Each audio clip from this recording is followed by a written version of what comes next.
Thinking about buying a home in Buffalo, but not sure you want the whole Saturday maintenance life, lawn mowing, snow blowing, etc.?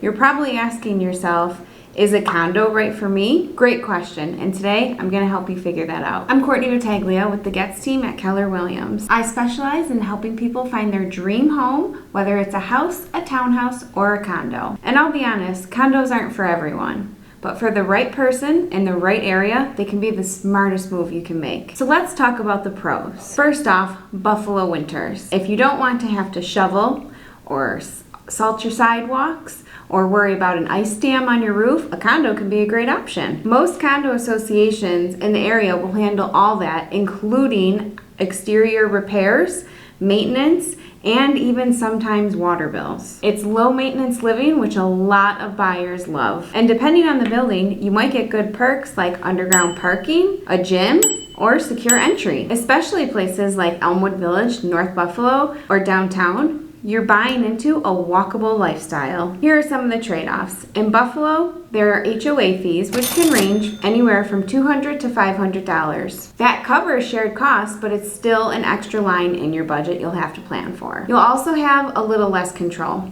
Want new windows, want to paint your door a bold color, you will have to get board approval for those things. And while condos in Buffalo can appreciate, they don't always move as quickly as a single family home or a multi-family home, especially in places like the suburbs, like Williamsville or Orchard Park. In this next part of the video, I'll walk you through who should buy a condo and who should think twice. So who are condos perfect for?